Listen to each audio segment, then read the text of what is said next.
এবং কবরের বড্ড চেপনের কথা যখন শুনেছি, ওগো আল্লাহর হাবিব, আমার ওই সময় থেকে বড্ড পেরেশানি শুরু হয়ে গেছে। আমার মনকে এত বুঝাই, আমার পেরেশানি যে দূর হচ্ছে না।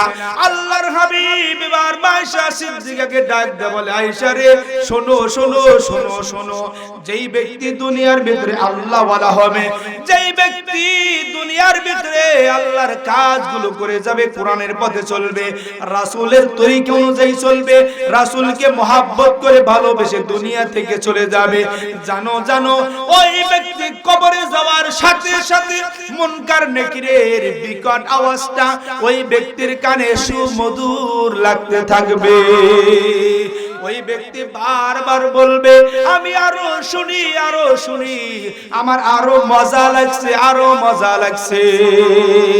আর যখন কবর সেফন দিবে, প্রত্যেক ব্যক্তিকে তোই সেফন দিবে আল্লাহ ওয়ালাগুন যারা, আর যারা আল্লাহর বিধান অনুযায়ী চলেছে, যারা নবীকে মহব্বত করেছে ভালোবেসেছে, এই ব্যক্তিরা কবরে যাবে। কবর যখন তাকে সেফন দিবে, কেমন হবে জানোনি জানোনি, যখন কোন মমতাময়ী মা তার ছেলে অথবা মেয়ের ব্যথায় ব্যথিত জায়গায় যখন হাত এইভাবে ভুলিয়ে দেয়, তখন মার মমতাময়ী মার হাতের স্পর্শে ওই ছেলে মেয়ের ব্যথাটা কমে যায়, আরাম বোধ হয়। বলে আল্লাহ বলেন, যারা এই দুনিয়া থেকে আল্লাহর ওলি হয়ে চলে যেতে পারছে, তাদেরকে যখন কবর সেফন দিবে, ওই ব্যক্তির নিকটে এর চাইতে বেশি আরামদায়ক লাগবে।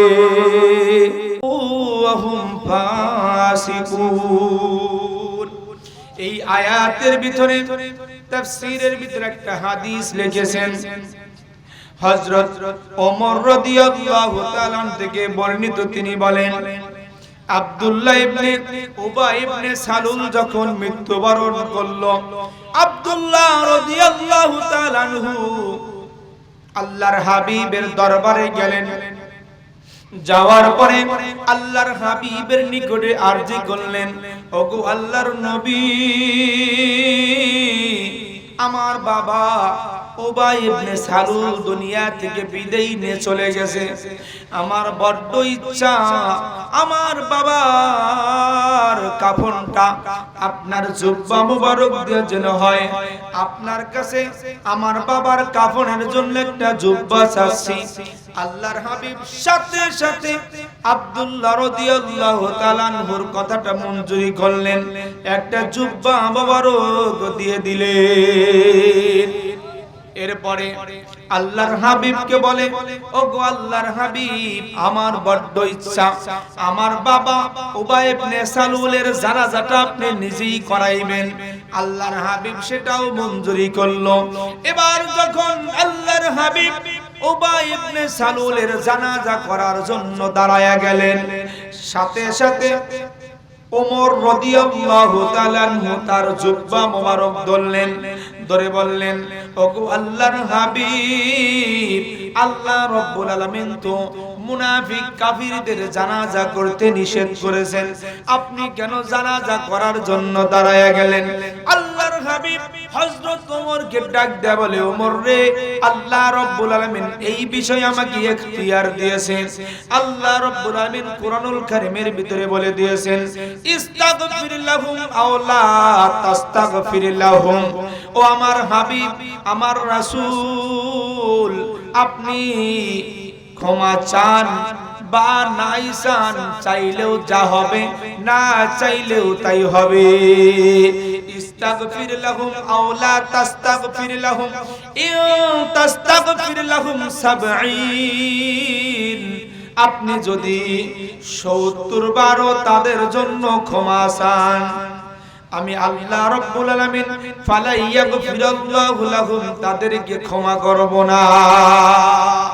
আল্লাহর হাবিব হযরত ওমরকে বলে, ওমর রে, আল্লাহ রাব্বুল আলামিন আমাকে ইখতিয়ার দিয়েছেন 70 বার পর্যন্ত, 70 বারের বেশি আমি আল্লাহ রাব্বুল আলামিনের দরবারে উবাই ইবনে সালুলের জন্য আমি ক্ষমা চাইবো।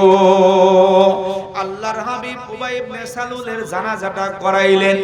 এরপরে তার কাফন দাফন শেষ হওয়ার পরে আল্লাহ রাব্বুল আলামিন হযরত জিবরাইল আলাইহিস সালামকে ডাক দিলেন। হযরত জিবরাইল সাল্লামকে বললেন, জিবরাইল যাও, আমার বন্ধুর নিকটে চলে যাও, আমার বন্ধুকে জানায়া দাও, আমার বন্ধুকে কোরআনের আয়াত নিয়ে ঘোষণা করে দাও, ওয়ালা তুসাল্লি আলা আহাদিম মিনহুম মাতা আবাদা ওয়ালা তাকুম আলা কবরি ইন্নাহুম কাফারু বিল্লাহি ওয়া রাসূলিহি ওয়া মাতু ওয়া হুম ফাসিকুন। ওগো আমার হাবিব, আমার বন্ধু, ওয়ালা তুসাল্লি, আর আপনি নামাজ পড়াইবেন না, ওয়ালা তুসাল্লি আলা আহাদিম মিনহুম মাতা আবাদা, তাদের ভিতর থেকে যে কেউ মারা যাক, মুনাফিকদের ভিতর থেকে, কাফিরদের ভিতর থেকে যে কেউ মারা যাক, আপনি আর আবাদা কোনদিন তাদের জানাজা করাইবেন না। ওয়ালা তাকুম আলা কবরি, তাদের পাশেও আপনি দাঁড়াইবেন না, তাদের কবর জিয়ারত আপনি করবেন না। বলে কারণ কি? ইন্নাহুম কাফারু, নিশ্চয় তারা কুফরি করেছে, বিল্লাহি ওয়া রাসূলিহি, আল্লাহ এবং তার রাসূলের সাথে, ওয়া মাতু ওয়া হুম ফাসিকুন, আর এই ফাসিক অবস্থায়, এই অবস্থায় তারা মৃত্যুবরণ করেছে। আল্লাহ রাব্বুল আলামিন তার হাবিবকে জানিয়ে দিলেন, হে আমার বন্ধু, আপনি কোন মুনাফিক, কোন কাফেরের জানাজা করাইবেন না এবং তার কবরের পাশে দাঁড়াইবেন না, কবর জিয়ারত করবেন না, কারণ তারা আল্লাহ এবং তার রাসূলের সাথে দুশমনি করেছে, আল্লাহ এবং তার রাসূলের সাথে কুফরি করেছে, আর এই কুফরি অবস্থায়, এই দুশমনি অবস্থায় তারা দুনিয়া থেকে চলে গেছে। তাদের কবরের পাশে দাঁড়াইবেন না, জিয়ারত করবেন। এই কথা বলেন, জিয়ারত করবেন, করা যাবে না। তাহলে আল্লাহ রাব্বুল আলামিন এখানে তওবার ভিতরে, সূরা তওবার ভিতরে আল্লাহ তাআলা নিষেধ করেছেন, কোন কাফের, কোন বেঈমানদের কবরে পাশে দাঁড়ানো যাবে না, তাদের কবর জিয়ারত করা যাবে না, জানাজাও করা যাবে না। কিন্তু আল্লাহ ওয়ালা, ওলিয়া ওলিয়া, পীর মাশায়েখ, মুসলমানদের কবরের পাশে দাঁড়ানো যাবে কিনা বলেন? জোরে কোন, জোরে কোন, যাবে কিনা? তাহলে আল্লাহ ওয়ালাদের, ওলি পীর মাশায়েখদের আপনি মাজার জিয়ারত করবেন, আর আপনাকে যারা নিষেধ করবে তারা স্বয়ং আপনাকে নিষেধ করে নাই, কোরআনকে নিষেধ করেছে। কোন ঠিক কিনা? সূরা তাওবার ভিতরে আল্লাহ রাব্বুল আলামিন স্পষ্টভাবে জানায়া দিলেন যে তোমরা জিয়ারত করবে না যারা আল্লাহর দুশমন, যারা কুফরি করে আর কুফরি অবস্থায়, বেঈমান অবস্থায় মারা গেছে, যারা রাসূলের দুশমন, তাদের কবর জিয়ারত করা যাবে না, তাদের মাজার জিয়ারত করা যাবে না। আল্লাহর ওলিদের মাজার জিয়ারত করবেন, 100% জিয়ারত করবেন, এর ভিতরে কোনো ভুল নাই, কোনো ভুল নাই, নিঃসন্দেহে। কোন সুবহানাল্লাহ। তাদের ফয়েজ নেবেন, তাদের ফয়েজ নিতে হবে, আপনি তাদের কবর জিয়ারত করবেন, আল্লাহ ওয়ালাদের সোহবতে থাকবেন, আপনি আল্লাহ ওয়ালাদের দরবারে যাবেন, আপনি মাজার জিয়ারত করবেন, এর ভিতরে কোন রকমের কোনো ভুল নাই। আপনি আল্লাহ ওয়ালাদের, আপনি যদি আল্লাহ ওয়ালাদের দরবারে যান, আপনি যদি মাজার জিয়ারত করেন, তাদের ফয়েজ আপনার ভিতরে ঢুকবে। কোন সুবহানাল্লাহ। স্পষ্টভাবে আল্লাহ রাব্বুল আলামিন কোরআন দিয়ে জানায়া দিল।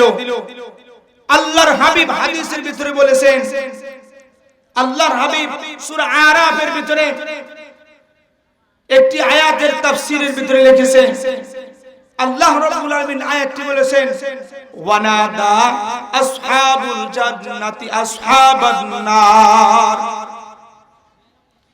জান্নাতের অধিবাসীরা জাহান্নামীদেরকে হাতছানি দিয়ে ডাক দিয়ে বলবেন, আন আফিদু আলাইনা ওয়ানাদা আসহাবুল জান্নাতি আসহাবান নারি আন কদ ওয়াজাদনা মা ওয়াদানা রাব্বুনা হাক্কা।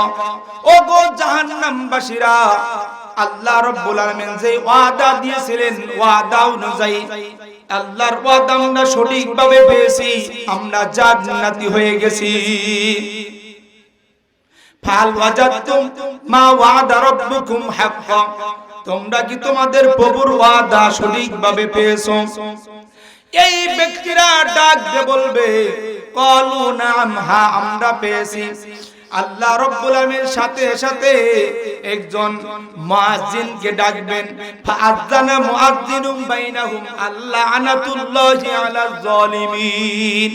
এই মুয়াজ্জিন সাহেব এই ঘোষণা করে দিবে এই ব্যক্তিদের উপর, এই জালিমদের উপর আল্লাহর অভিশাপ।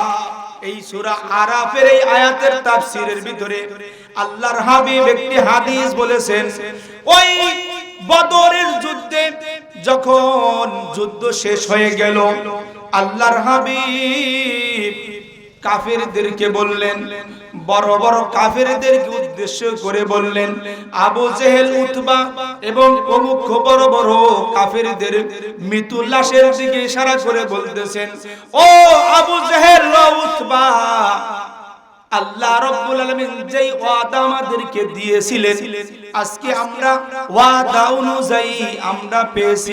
সুবহানাল্লাহ।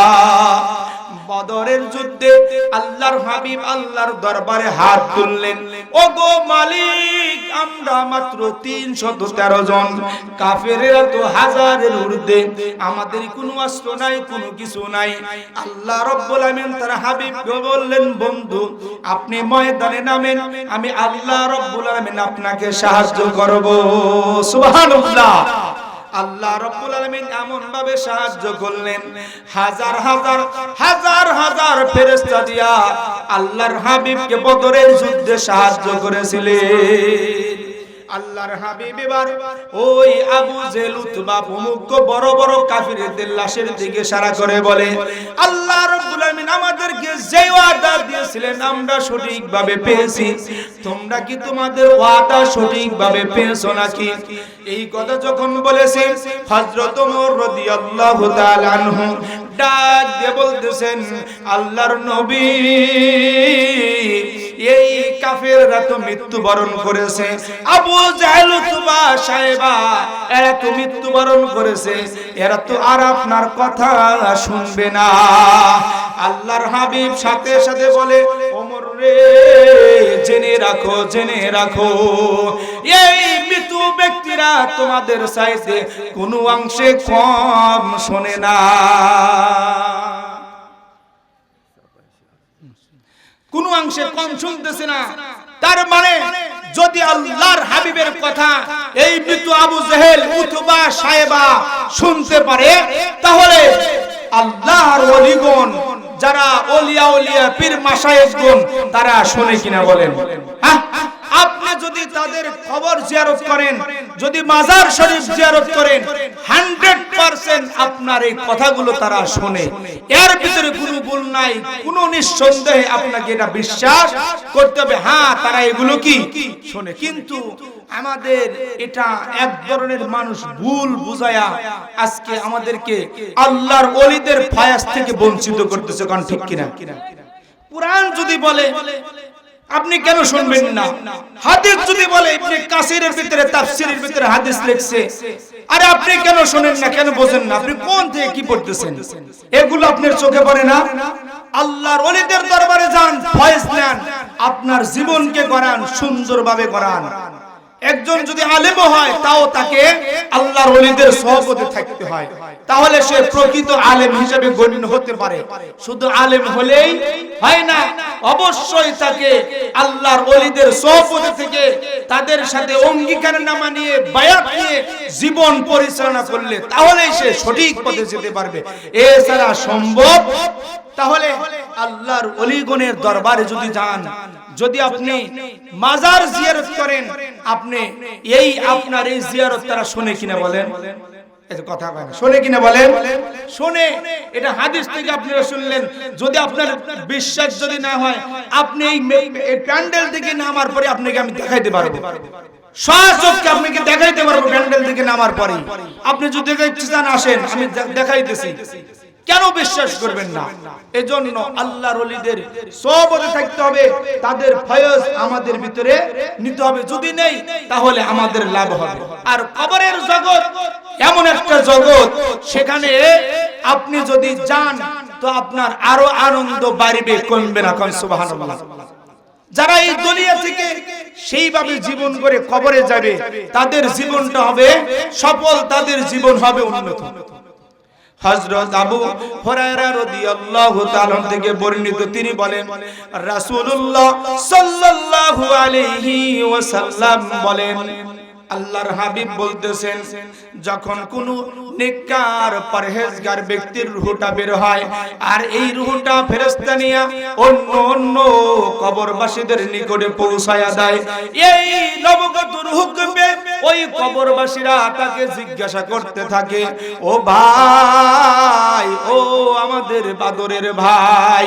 তারা এত খুশি হয়ে যায়। আল্লাহর হাবিব বলে, তোমরা দুনিয়াতে যদি কোনো ব্যক্তি হারায়া যায়, তাকে পাওয়ার সাথে সাথে তোমরা যেরকম আনন্দ বোধ করো, ওই রূহরাও ঠিক এই ব্যক্তিকে পাওয়ার সাথে সাথে ওই রকম আনন্দ বোধ করে, আর ডাকতে থাকে, ও ভাই, ও ভাই, আমাদের অমুক কেমন আছে, অমুক কেমন আছে। এইভাবে আল্লাহর ওলিগণ যদি আপনি সোহবতে থাকেন, তারাও জিজ্ঞাসা করবে, আমার অমুক মুরিদটা কেমন আছে, আমার অমুক মুরিদ কেমন আছে, কোন ঠিক কিনা। তখন তাদের ভিতর থেকে আবার বলে, বাইরা রে, এই ব্যক্তি দুনিয়ার পেরেশানি দূর করে কেবল মাত্র এসেছে, তাকে রেশ করার জন্য দাও। এবার যখন বিশ্রাম নিয়ে লোকটা ওই নবগত রূহটা আবার উঠবে, এবার সেই ওই নবগত রূহ বলবে, ভাইরা, অমুক ভালো আছে, অমুক ভালো আছে। আল্লাহর ওলি জিজ্ঞাসা করলে বলবে, আপনার অমুক মুরিদও ভালো আছে, কোন সুবহানাল্লাহ। এরপরে এই নবগত রূহটা তাদেরকে বলবে, ও ভাই, ও ভাই, অমুক অমুক তো দেখছি না, তারা তো আমার আগে ইন্তেকাল করেছে, তারা তো আমার আগে দুনিয়া থেকে চলে এসেছে। এই রূহগুলো তাদের ওই ব্যক্তিকে বলবে, তাহলে তোমার আগে যদি তারা মৃত্যুবরণ করে আর আমাদের নিকটে যদি না আসে, তাহলে মনে রেখো, মনে রেখো, ওই ব্যক্তিরা বেশক জাহান্নামীদের অন্তর্ভুক্ত হয়ে গেছে।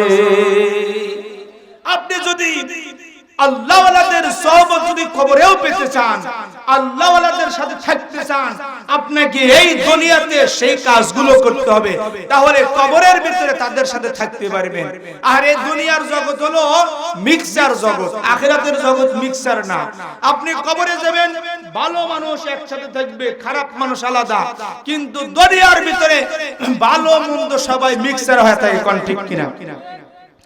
হযরত আবু সাঈদ ইবনে মুসাইব রাদিয়াল্লাহু তাআলা আনহু থেকে বর্ণিত, তিনি বলেন, আয়েশা সিদ্দিকা রাদিয়াল্লাহু তাআলা আনহা আল্লাহর হাবিবের দরবারে আরজ করলেন, ইয়া রাসূলুল্লাহ, ইয়া হাবিবাল্লাহ, আপনার জবান মোবারক থেকে যখন আমি মুনকার নাকিরের বিকট আওয়াজের কথা এবং কবরের বড্ড চেপনের কথা যখন শুনেছি, ওগো আল্লাহর হাবিব,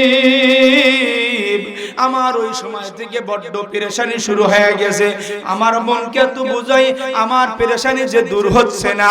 আল্লাহর হাবিব এবার আয়েশা সিদ্দিকাকে ডাক দেয়, বলে, আয়েশা রে, শোনো শোনো শোনো শোনো, যেই ব্যক্তি দুনিয়ার ভিতরে আল্লাহ ওয়ালা হবে, যেই ব্যক্তি দুনিয়ার ভিতরে আল্লাহর কাজগুলো করে যাবে, কোরআনের পথে চলবে, রাসূলের তরিকা অনুযায়ী চলবে, রাসূলকে মহব্বত করে ভালোবেসে দুনিয়া থেকে চলে যাবে, জানো জানো, ওই ব্যক্তি কবরে যাওয়ার সাথে সাথে মুনকার নাকিরের বিকট আওয়াজটা ওই ব্যক্তির কানে সুমধুর লাগতে থাকবে। ওই ব্যক্তি বারবার বলবে, আমি আরো শুনি, আরো শুনি, আমার আরো মজা লাগছে, আরো মজা লাগছে। আর যখন কবর চেপন দিবে, প্রত্যেক ব্যক্তিকে তোই চেপন দিবে, আল্লাহ ওয়ালাগুন যারা আর যারা আল্লাহর বিধান অনুযায়ী চলেছে, যারা নবীকে মহব্বত করেছে, ভালোবেসেছে, এই ব্যক্তিরা কবরে যাবে। কবর যখন তাকে চেপন দিবে, কেমন হবে জানোনি? জানোনি যখন কোনো মমতাময়ী মা তার ছেলে অথবা মেয়ের ব্যথায় ব্যথিত জায়গায় যখন হাত এইভাবে ভুলিয়ে দেয়, তখন মার মমতাময়ী মার হাতের স্পর্শে ওই ছেলে মেয়ের ব্যথাটা কমে যায়, আরাম বোধ হয়। বলে আল্লাহ বলেন, যারা এই দুনিয়া থেকে আল্লাহর ওলি হয়ে চলে যেতে পারছে, তাদেরকে যখন কবর সেবন দিবে, ওই ব্যক্তির নিকটে এর চাইতে বেশি আরামদায়ক লাগবে। সুবহানাল্লাহ বলবেন না? সুবহানাল্লাহ। যে এই যে হাদিসের ভিতরে বললেন, এরপরে বললেন যেই ব্যক্তি কবর সেবন দিবে, বলে এরকম হবে যে যারা আল্লাহর বিধান অনুযায়ী চলে নাই, কোরআনের বিধান অনুযায়ী চলে নাই, তাদেরকে এই কবর সেবন দিবে। কেমন হবে? বলে ডিমের উপরে যখন আপনার পাথর রেখে পাথর দিয়ে চাপ দেওয়া হয়, ডিম যেরকম চাপটা হয়ে শেষ হয়ে যায়, ওই ব্যক্তিদের এই শরীরটাও কবরের চেপনে ওরকম গুঁড়ো হয়ে যাবে। তাহলে ওই দিনকে আমরা সহ্য করতে পারবো?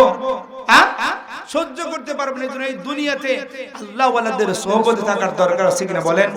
আল্লাহ ওয়ালাদের সোহবতে থাকবো। যারা আল্লাহ ওয়ালা ব্যক্তি, তারা যেইভাবে আমাদেরকে বলে ওই দিক নির্দেশন অনুযায়ী চলতে হবে। আর আমরা বেশি বেশি আল্লাহর ওলিদের ফয়েজ নেওয়ার জন্য চেষ্টা করব। আল্লাহ রাব্বুল আলামিন যেন আমাদের সবাইকে এইভাবে আমাদের জীবন পরিচালনা করার তৌফিক দান করেন। আল্লাহ ওয়ালাদের সোহবত থেকে জীবন অতিবাহিত করার তৌফিক দান করেন। সকলেই পড়ি আমিন। আখির দাওয়ানা আলহামদুলিল্লাহি রাব্বিল আলামিন। আসসালামু আলাইকুম ওয়া রাহমাতুল্লাহি ওয়া বারাকাতুহু।